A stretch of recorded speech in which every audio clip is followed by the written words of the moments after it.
good morning, good afternoon, good evening, or whenever you may be tuning in to the Growing Our Future podcast. Number one, we just want to say thank you. We appreciate the fact that you're giving up a little of your time today to tune in. And we love doing this podcast. We have some of the most incredible guests. And like we say, if you want to know what the future is, grow it. Well, if you want to grow a future, that means you got to plant the right seeds. And so, bringing on the guests that we bring on, they share these incredible seeds of greatness. And today is not going to disappoint. Y'all are going to be introduced and enjoy this conversation with this man right here. So, without further ado, let me welcome Keith Mundee, the president of American Hat Company. Keith, thank you for joining us. Well, Aaron, thank you for having me. I'm thrilled and humbled to be here. Well, we're excited about having you here. Uh, Real quick, just to give everybody a little backstory. Obviously, I was aware of American Hat Company, not a big cowboy hat wearer. People know me, I wear mostly caps, but Keith's already told me we're going to change that. But I got to know Keith. He made a presentation at a organization we were both on schedule to present at. And when I heard his story, I said, man, I got to go meet this guy. I got to get to know more about what he does. I want to know more about their company. And recently I had the opportunity to go to tour their facilities, to sit down with this man. And you're going to see why I thought he would make a great guest on the Growing Our Future podcast. Um, Keith, everybody that comes on this show, everybody starts with the same question. And so you're going to get the same question as everybody else. And that question is this: what are you grateful for today? Wow, that's a long list of things. I'm going to start with obviously my faith, my family, American Hat Company, Susan Maddox, Keith Maddox for the opportunity to be here at American Hat Company. I'm the beneficiary of some people taking a big chance, and luckily I get to come do this every day. This is not a job I would retire from. This is a job that is a life for me. So, Well, let me echo that. So I'm with you. Family, faith, friends, my liberties, my freedom. Every day I get up and I'm just grateful that I live where I live. I have the opportunities that I have. It doesn't mean we don't have challenges. You and I both, we started our day with some hurdles, but that's part of this great adventure we call life. But it's all a matter of perspective of how we look at it. And some people look at it as, gee, I got to do this. And some people say, man, I get to do this. that's And I know right. That's you and I exactly right. talked about that the other day that, yeah, we love doing this thing that we get to do. Yeah. So I I tell my agree. grandkids all the time, I don't have to do this. I get to do this. I don't have to take you to school this morning, but I get to take you to school. So that's something that I look forward to every day.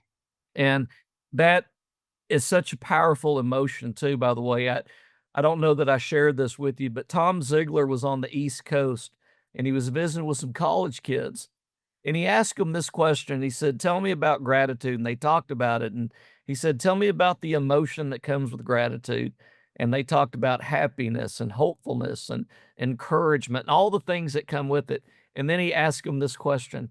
He said, what is the opposite of gratitude? And he just kind of let it linger there for a minute.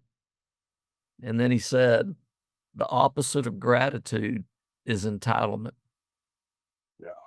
That's not fair. Give it to Nope. me. That's Yeah. mine. And your attitude goes from one of happiness, joy, and hope to anger, resentment. And that's the reason we start this podcast off with every guest is to show what incredible leaders y'all are, but how we all start our day with a sense of gratitude. And that we would encourage our young people and our teachers, everybody, sponsors, to be that example that starts their day with gratitude. Yeah, well, even the entitlement thing, even if you did give that to them, whatever that they felt was theirs, they would be ungrateful for it in a week. So, there's no way of making some of those people happy. Well, That's a that would be a choice. discussion for another day. Yeah, that's a choice. It is a choice. All right. So Here we're talking to the president. You've got a storied career in the Western industry. I guess you're 15 years now in as president. Is that correct? An American, yes, sir. Yeah, American. So something tells me that you did not just fall into that chair. Something tells me that there's a story and a journey that brought you to where you're at today. If you would you just take a moment and just kind of share how your life kind of came out through this testimony that you live and how you ended up in that chair that you're in today? Grew up in Southern California, and long story short, I ended up as a part owner in a metal fireplace distribution company. So it's construction. And did that, and that company sold. We sold that company to another entity, and so I had some time off, and I thought, man, this is great. I'm young, and I've got a little bit of money in the bank, and got some time off here, and quickly got bored with all of that. And so, also, I wanted to move from Southern California into Idaho. So I made that move in order to get my kids. I just felt like Idaho was a path of progress, and so I thought, I'm going to throw myself, my family in the path of progress and just let that sweep us up. And, we're going to do something different. So did that. And then I ended up going to work for a company called Miller International, or Rocky Mountain Clothing Company. And they are makers of jeans for the Western industry. And so worked for that company for, I want to say 17 or 18 years. Started as a manufacturer's rep covering the Northwest territory, then became a regional rep for them and handled the whole Western half of the United States, and then became vice president and eventually became president of that company. And we're the makers of Cinch jeans, Kroger jeans, Rockies jeans, Southern Thread, Miller Ranch, a bunch of different brands of Western clothing. So, um, Keith Maddox had got cancer. Keith Maddox and I have been friends for years and years and years. And when he had cancer, we had talked, and he was looking for somebody that could come in and run his company for him in the event something did happen. And Wow. he asked me if I knew of anybody, and I said, "Well, I don't know, but let me think about it." So he didn't offer it to me. But when my tenure was up there with Miller, I just felt like, man, this is the best place that I could go. So I asked Keith, could I do that job? And Keith said, yes, you can, but I don't know that I can afford you. And I replied, well, the wrong people cost you money, the right people make you money. And he said, well, when can you come to Texas and we'll meet? We did. We struck a deal. He was very generous with me. And basically started here July 2nd, 2011, and literally has been the best move I have ever made. I believe in what he's doing. The cowboy hat is that symbol of that great iconic American cowboy. This hat has a lot of symbolism to it. It's probably the most recognizable piece of apparel on the planet Earth. Anywhere you go with one of these on, somebody's going to say, "Are you a cowboy? Are you from Texas?" So, very lucky, I'm very blessed. I get up every day and dress like this and come to work at a great place with some great people. And we make cowboy hats that when people put them on their head for the first time, I love watching them just go, wow. They're the effect that a cowboy hat has on somebody's life is pretty impressive and pretty amazing. I call it the hat factor. The hat factor. Yeah. Okay. There's things that have happened to me just simply because I was wearing a hat.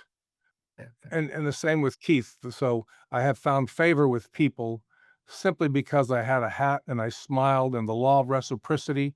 If you smile, they'll smile back. If you'll, get in a conversation, they'll have a conversation back with you.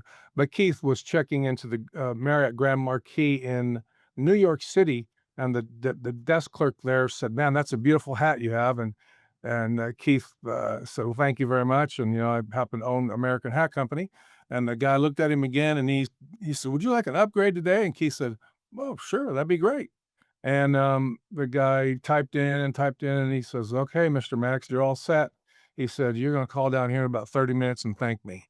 And so he ended up with a suite overlooking Central Park, just because he had a hat on.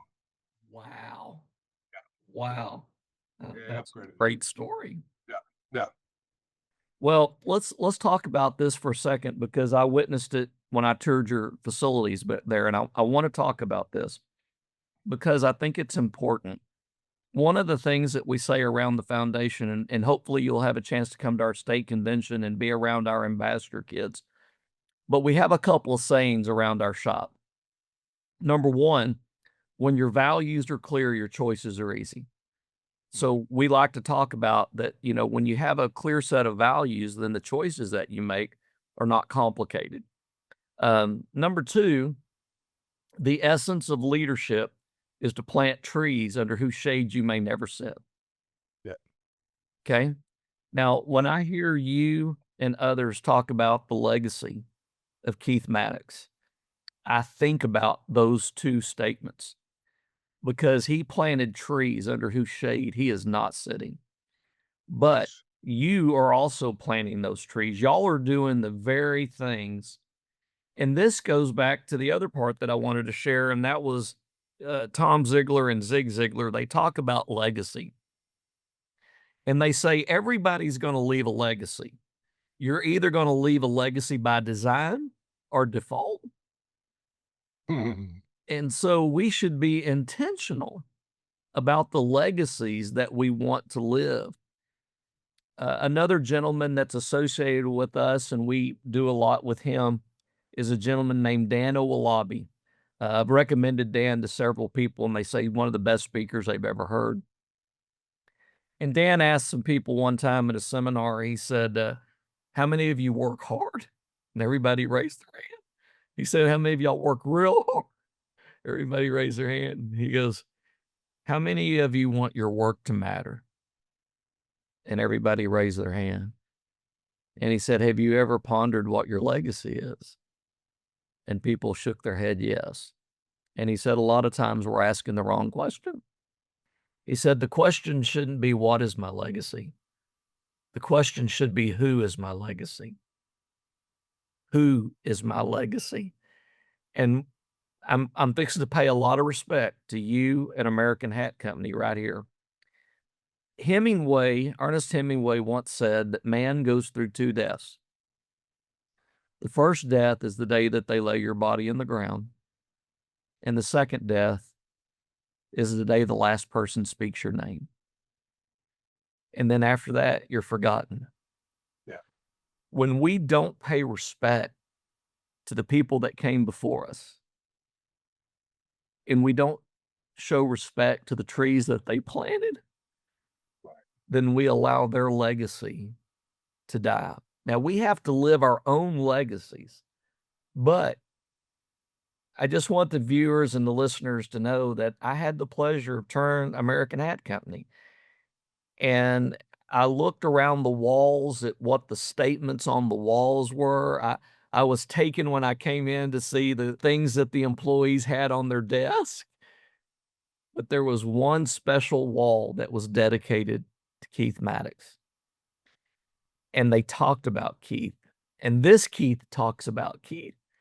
And Keith Maddox was intentional about what he wanted Keith Mundee to do.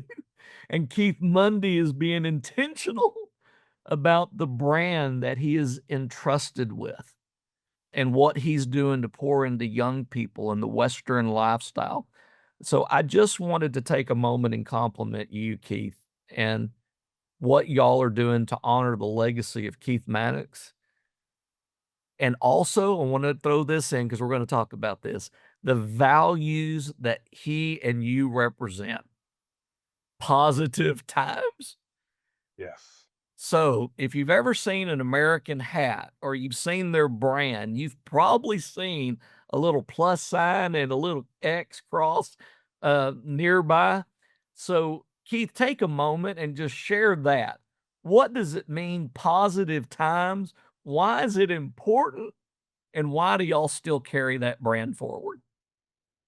Okay, so it was Keith Maddox's cattle brand. He had it registered in the state of Idaho, and it was this cattle brand, and he had it on various things, on boots, on the back of his, his chair, had it embroidered in, and so it became a mantra for him.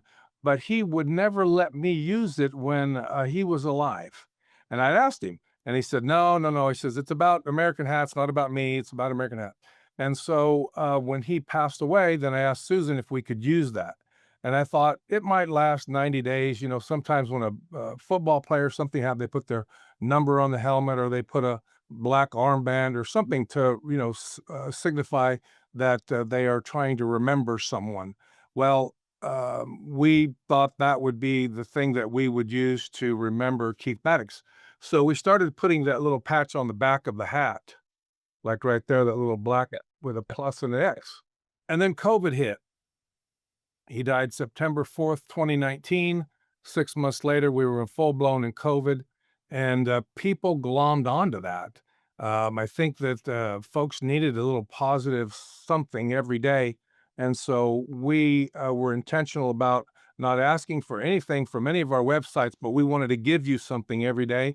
And that was a positive thought to start your day. It's a biblical principle to renew your mind daily. Motivational speaking doesn't work, but neither does taking a bath. You got to get one again tomorrow.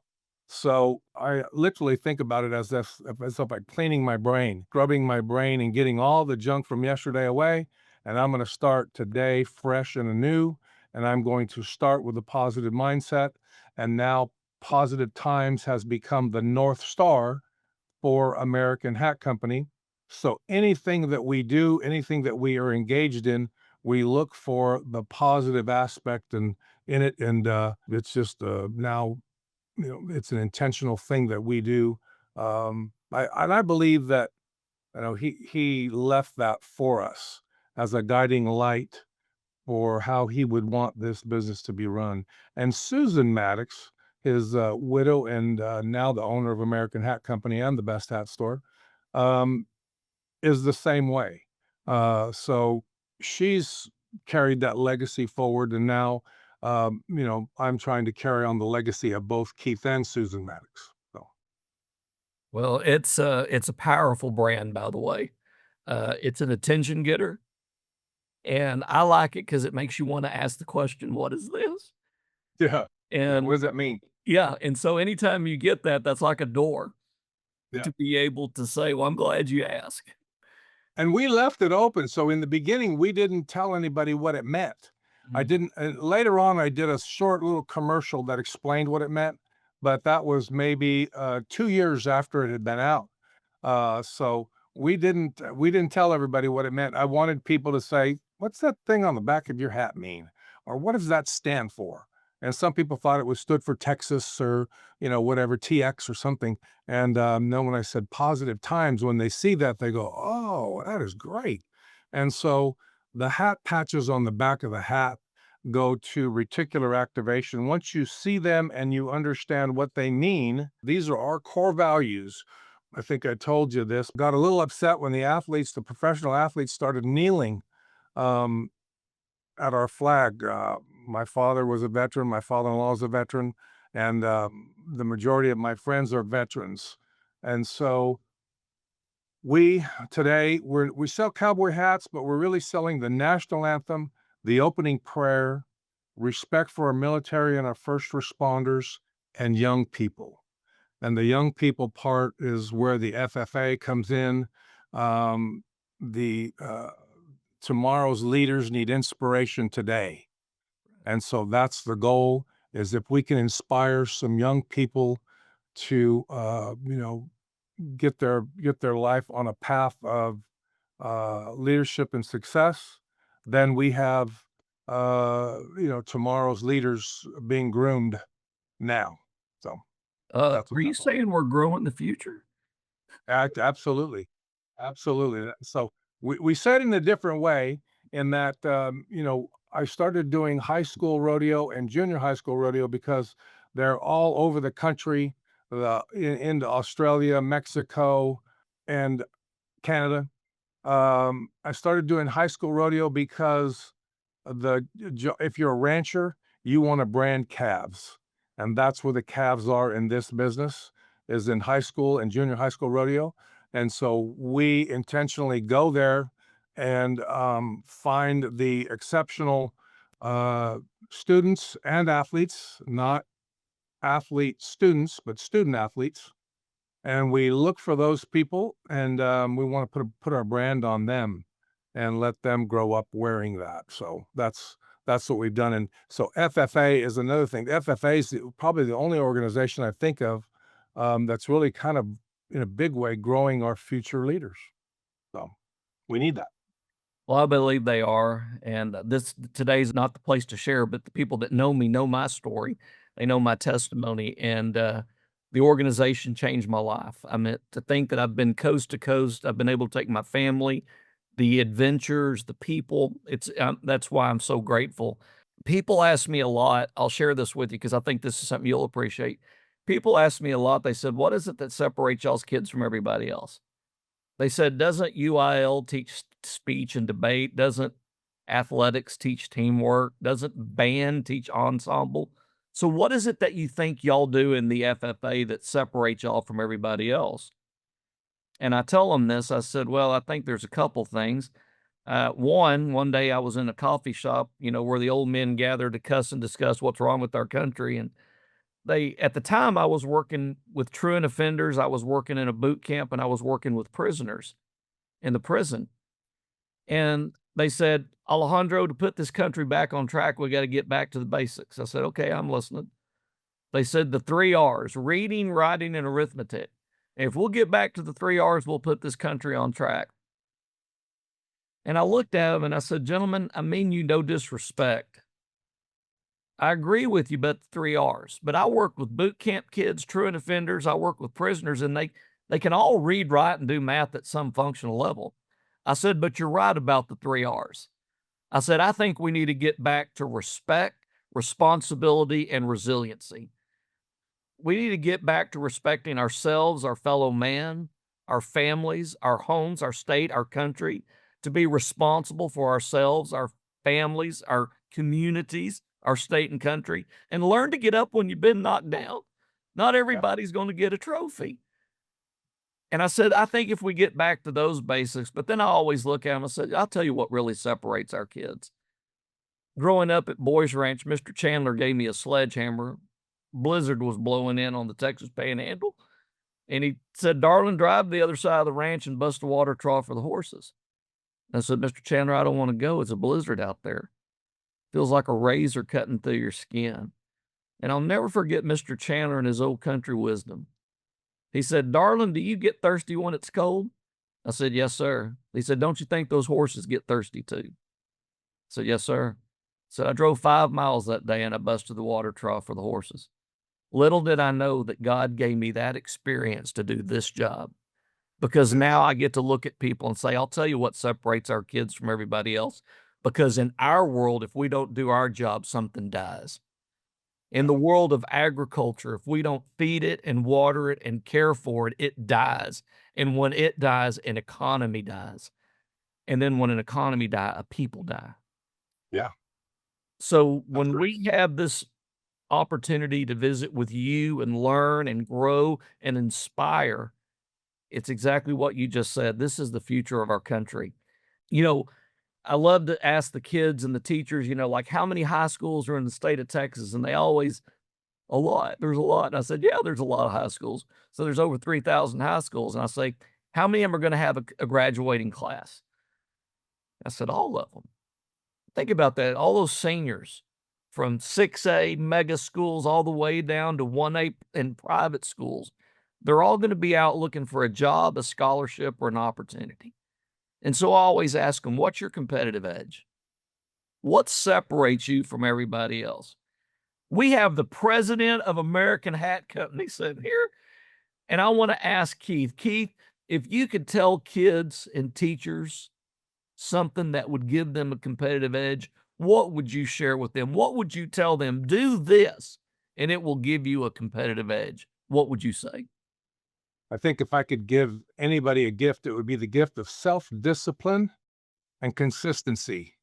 If you're self-disciplined to do the things that you need to do and you're consistently do that over and over and over again, atomic habits, small changes over a long period of time yield big results. For me, that's self-discipline is you gotta be self-disciplined. You gotta be able to get up and do the thing that you really don't want to do. You got to drive the 5 miles and bust the water, you know? It's got to be done. See, this is why, everybody always says when you meet people, you find these connections. And Keith and I are just really starting to learn each other, getting to know each other. Keith, another one that we use around our shop is consistency creates credibility, Yeah. because it doesn't mean you're not going to accidentally stub your toe on occasion. It's, can you be resilient and get back to that consistency? For all the young people that are listening, you're going to make mistakes. That's part of life. That's part of learning. But don't let that mistake define who you are. Get back up. Find a mentor. Find the information. Be discerning. Yes. We talked a little bit yesterday about a great friend of mine, John Baxter, is a football coach, but he's more than a football coach. He's a motivator. He's a guy that plants seeds and always doesn't get to see the harvest. But he would tell you that if you choose not to read, you have no distinct advantage of the person who cannot read. So you've got to devour as much as you possibly can, get as much knowledge. I like to say, with all the driving that we do in the rodeo business and the Western lifestyle, you can get a PhD in a subject if you just would have a subscription to Audible and start listening to books. So there's a lot of knowledge out there, and you can devour that, and that knowledge is what takes you to the next step. Yeah, we actually do that, by the way, every summer on our lead bus with the lead teachers. And then Ziegler talks about that. They call it Automobile University. Auto There U, you go. Okay. Yeah. Auto U. And when you're in the car, take advantage of that time to pour into yourself. Yes. Learn something, discover something, listen to Yeah. something, maybe even another opinion, maybe Yeah. another perspective. Absolutely. When Coach Baxter said that to me, and that's when I thought, "Oh, that is so true. If you choose not to read, you have no distinct advantage over the person who cannot read." Wow. And that just hit home. That hit home to me. If you choose not to read, you might as well be illiterate. I mean, you're not gaining any knowledge. You can solve a problem. If you've got a problem and you can read the instructions, or if you can find out the answer to something through reading, that's a great skill to have. So, all the impressive people or smart people I've ever met have been voracious readers. They like to read. So, I love reading.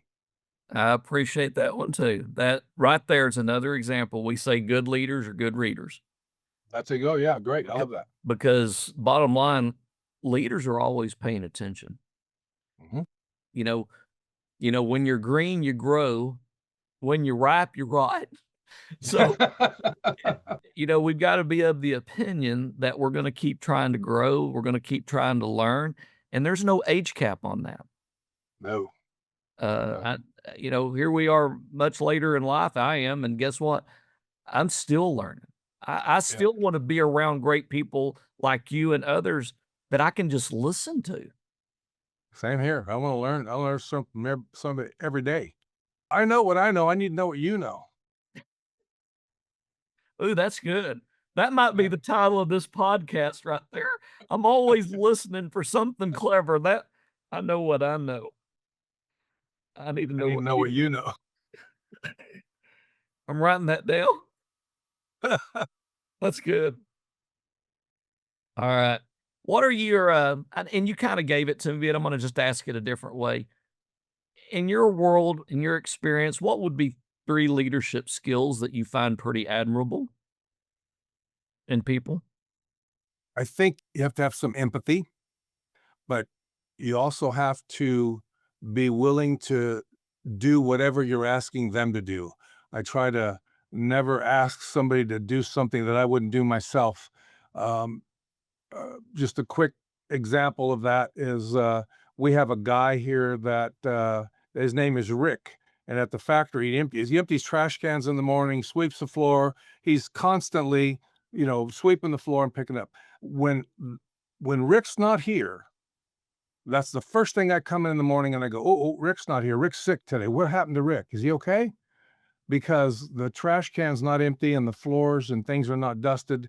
And from time to time, I've gone out and the main aisleway through the factory might have some stuff on the floor. and I'll pick up a broom and start sweeping, or the dust mop, and start doing that. I'll never walk over a piece of paper or any trash in the factory. I always bend over and pick it up, and they all see that I do that. And now I see most of the people respect that and don't leave anything on the floor. So you got to be willing to do whatever you're asking them to do. The biggest thing is, what I want to do is I want to love the people here. Um, I want to love our people. They're I can lock these machines every night when we close this building up. There's a whole bunch of machinery and equipment out there. And when we're gone at night, not a single hat gets made. Nothing happens. And we've got, millions of dollars worth of equipment out there. Nothing happens. And then when these people come in the morning, then that's when the hats start getting made. So these folks in here, we need to take care of them. They're the folks that make things happen here at American Hat Company. So I hope I answered that question. No, you did. That's another reason though right here. These are examples, Keith, of what I tell people. They're like apples of gold. You hear other people's perspective on things and what tools they used to maybe advance their lives and their families' lives and those around them. And that right there's, Congressional Medal of Honor recipient Doc Ballard, when we did our podcast, that's what he said. It said it's about love Yeah. because it's a powerful emotion, because love includes what you said. It includes empathy. It includes vulnerability. It includes that humbleness that you just said, that I can pick up trash too. It's a powerful, powerful emotion. And yesterday, when I was touring around, I shared that I was very impressed just walking around all the people that had smiles on their faces. Yeah. Nobody was, like, dreading to be there. Nobody was looking at the numbers and the target and the goals that were above their desk, stressing about it. It was like they were excited to wanna do a job and to be part of the process and to know that you've got their back. And, it doesn't take you long to see what the culture of an organization is. And I know that you're proud of that, and I think it goes back to the legacy of Mr. Maddox. It goes back to your legacy, Susan's legacy, what y'all are trying to accomplish. And then also with, like you said, that iconic piece of apparel. Mhm. This hat stands for honor. This hat stands for your word is, or your handshake is just as good as your signature. Stands for resilience. It stands for hard work. It stands for grit and determination. I can come up with a whole bunch of things that the cowboy hat stands for, and that is, you know, that's what it's about for me. We have a saying here that says, "Your hat is with you on the worst of days. When the rain wants to run down the back of your jacket, your hat's there to protect you from that. Or when the sun's beating on the back of your neck, your hat's there to protect you from that." But then this hat gets to go with you on the best days, on the day you walk your daughter down the aisle, or the day you meet your grandkid for the first time. And then when your journey on this earth is over, the hat will hang on the wall silently in remembrance of you. So the hat means something. The hat will go with me as the story of my life.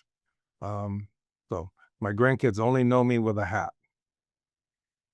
That almost, Keith, sounded like a motivational message to a Chris Ledoux song.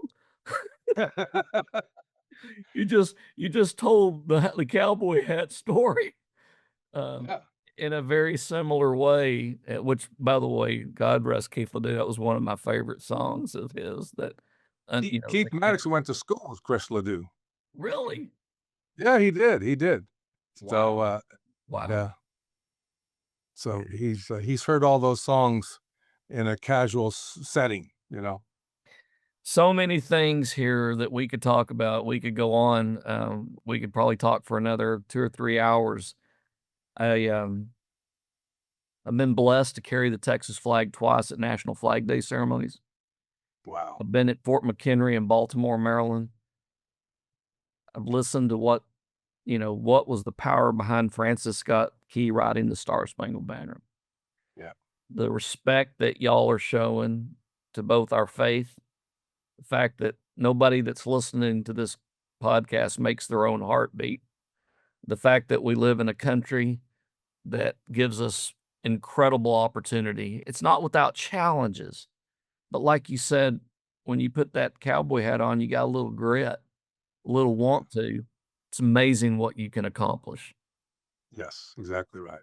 It's amazing how people react to you, and I tell everybody, man, if you put this cowboy hat on, you better start opening doors and it better be yes, sir, yes, ma'am, no, sir, no, ma'am. You're representing a whole culture and you better act right.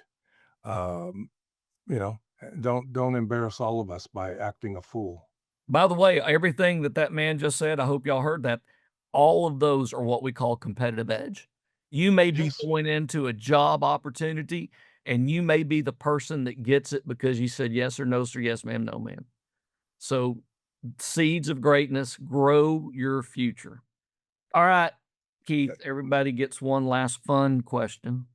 Okay. All right. So, here's your fun question.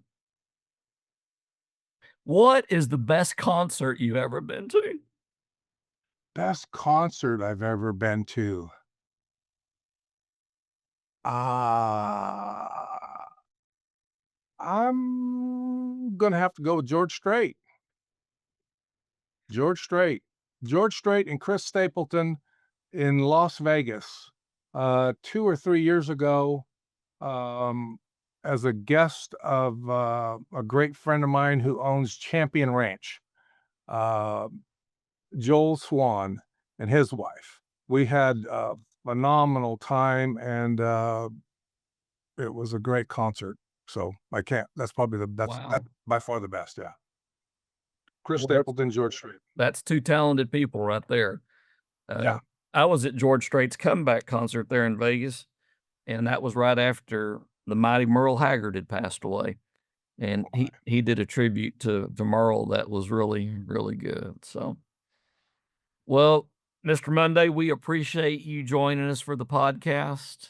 Um, You appreciate you sharing your story, your insights, the fact that, just like you, we're just trying to pour into others to say Yep. maybe you can find something in this 30 minutes that we spent together that you could plant in your life, maybe plant in the lives of your grandkids, your children, and grow the incredible future that our state and country is. And you sharing today is part of that journey, and we appreciate you joining us. It's my pleasure. I think I told you I met a few FFA kids at a PBR bull riding, and I was so impressed with them. Um, they just were very impressive. They had the ability to shake your hand, look you in the eye, and have a conversation. Um, there's so many things today with Facebook and FaceTime and da da da da, but there's no substitute for face to face. You Yes. know, Keith Maddox, I used to tell him, or I tell our salespeople, you cannot milk a cow over the phone. You've got to go there and you got to lay your head on their side. That's the only way you're going to get milk from that cow. And so, life is about competitive excellence in every area of your life. You're going to have to compete, whether it's the football field, the baseball field, the classroom, or the boardroom. You have to compete. You got to be a competitor. Man, that's another good quote right there. I don't know which one of those I like better. I know what I know. I need to know what you know, or life is about competitive excellence. That is excellent. That's a Coach Baxterism. Mm. Life is about competitive excellence, and he's a guy that I would highly recommend. Getting on your podcast. He's been a mentor of mine. He goes back to he did a constitution here for American Hat Company, and every individual needs to have their own constitution, and it goes back to knowing who you are, what you believe, and what you stand for. That way, when you're faced with those difficult decisions, it's easy. You've already worked it all out. I love it. When your values Yeah. are clear, choices are easy Yeah, that's when you said that, that's what made me think of that. because of that constitution. Yep. I'm So, adding that, by the I have way. a personal I have a personal constitution. American Hat has a constitution. And so, making a baseball cap is unconstitutional here.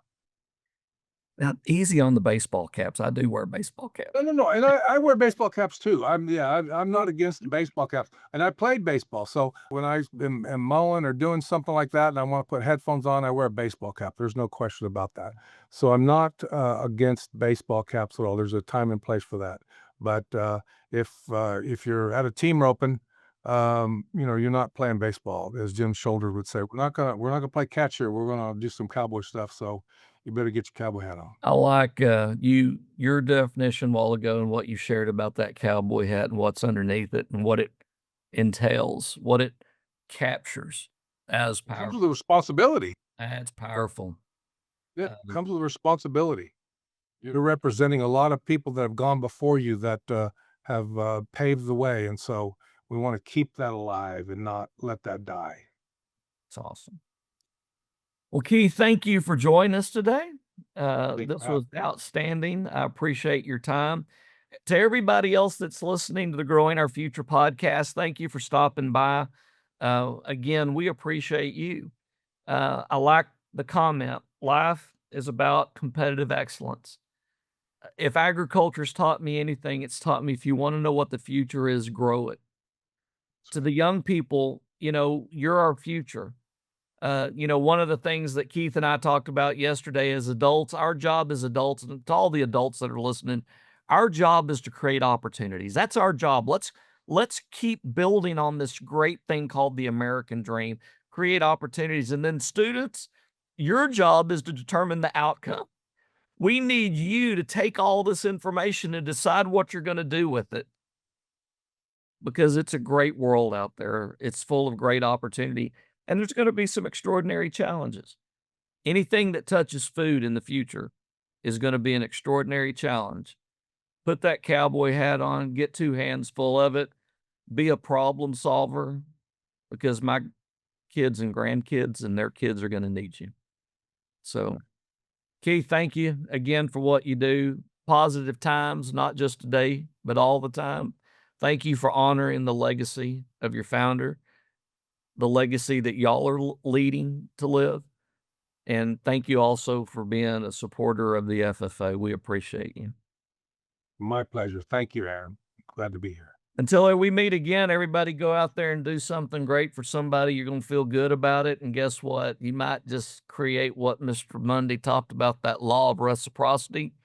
Your smile, the way you treat them, they may go out and do that for somebody else. And guess what? It might even find its way back to you. Till we talk again, we'll see you down the road.